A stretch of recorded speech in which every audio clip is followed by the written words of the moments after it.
আপনারা কবে ফিরবেন? বলবেন যে আমরা তো ফিরেছি, আমরা তো আছি, এরকম না। কবে নাগাদ ফিরবেন আপনারা? আপনাদের কর্মীদের পেটে ভাত নাই, থাকার জায়গা নাই।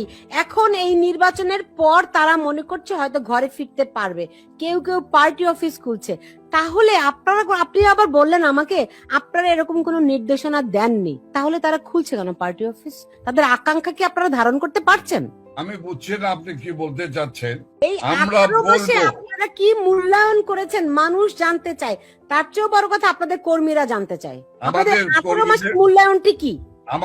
আমাদের কর্মীদের সঙ্গে আমরা মাননীয় নেত্রীর নির্দেশে আমরা কথা বলছি। সুলতানুর রহমান, আমরা জাহাঙ্গীর কবির নানক, আপনাদের কর্মী যাদের সঙ্গে আপনারা সরাসরি কথা বলছেন, আপনার কি মনে হয় আপনাদের কর্মী শুধু তারাই? একটা আওয়ামী লীগ একটা বড় রাজনৈতিক দল, তাদের কোটি কোটি, অন্তত 4 থেকে 5 কোটি সমর্থক রয়েছে, তাদেরকে আপনারা কি বলছেন? শুধু কর্মীদের সঙ্গে আপনারা টেলিগ্রামে কথা বলবেন, ইজ ইট এনাফ? না না না, কিন্তু আমার অর্গানাইজেশনাল স্ট্রাকচারে তো কথা বলতে হবে। আমরা যেমন জেলা, উপজেলা, ইউনিয়ন, ওয়ার্ড, ইউনিয়ন, এই পর্যায়ের সকল নেতা কর্মী এবং যারা ক্ষতিগ্রস্ত হয়েছে, আহত হয়েছে, কারাগারে রয়েছে, সে সকল পরিবার, সবার সঙ্গে কথা বলছি। আমি আপনাকে বলছি যে দিনাজপুর একটি জেলা, সেই জেলায় আমরা সর্বমোট 3 দিনে 17 ঘন্টা কথা বলেছি। এমন একজন কর্মী নাই যার কথা আমরা ধীর স্থির ভাবে না শুনেছি। আমরা এভাবে শুনছি তাদের আবেগ, তাদের আকাঙ্ক্ষা আপনারা ধারণ করতে পারছেন, আপনারা সেটা অনুভব করতে পারছেন। তাদের ভালোবাসা খুলতেই তো পারে। সেইটা হচ্ছে দেখেই তো তারা পুলিশের ভয়, মবের ভয় ফেলে তারা যাচ্ছে। কিন্তু তাদের কি আবেগটাকে আপনারা যারা শীর্ষ নেতৃত্বে রয়েছেন, আপনারা কি ধারণ করতে পারছেন? আমি বুঝছি না আপনি কি বলতে চাচ্ছেন। তবে আমি আপনাকে বলি, সব কিছুই একটি সংগঠিত ভাবে হওয়া উচিত। আমি সারা দেশের নেতা কর্মীদেরকে আমি বলবো, সংযত থাকুন, স্থির থাকুন। যে কোনো নির্দেশনা কেন্দ্র থেকে মাননীয় নেত্রী সহ আমরা দেব, সেই নির্দেশনাকে অনুসরণ করার জন্য আমি অনুরোধ করব। কারণ বিচ্ছিন্ন কোনো ঘটনা হলে তাদের উপর প্রচন্ড চাপ সৃষ্টি হয়, গ্রেপ্তার হবে, ইত্যাদি ইত্যাদি হবে।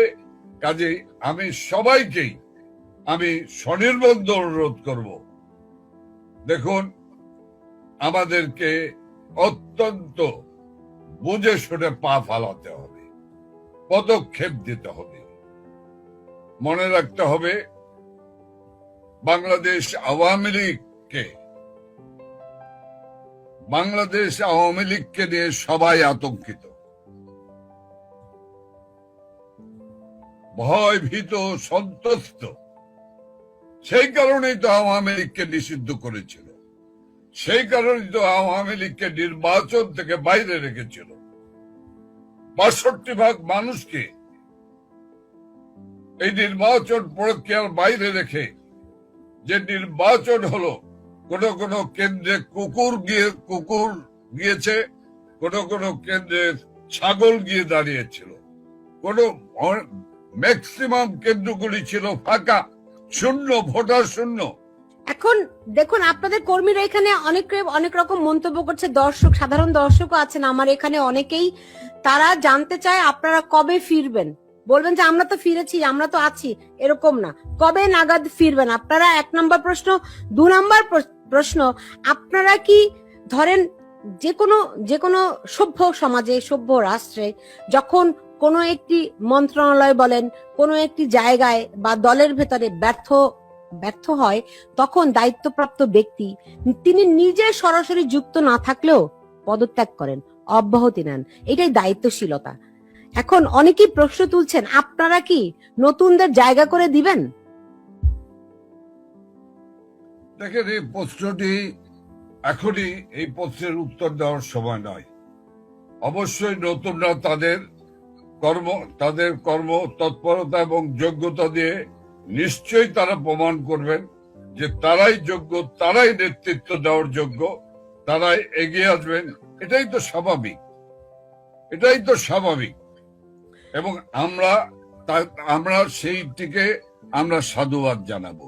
তবে আপনি যেভাবে বলছেন সেটি আমাদের এখনই বলার সময় হয়নি, এখনই বলার কোনো সুযোগ নেই।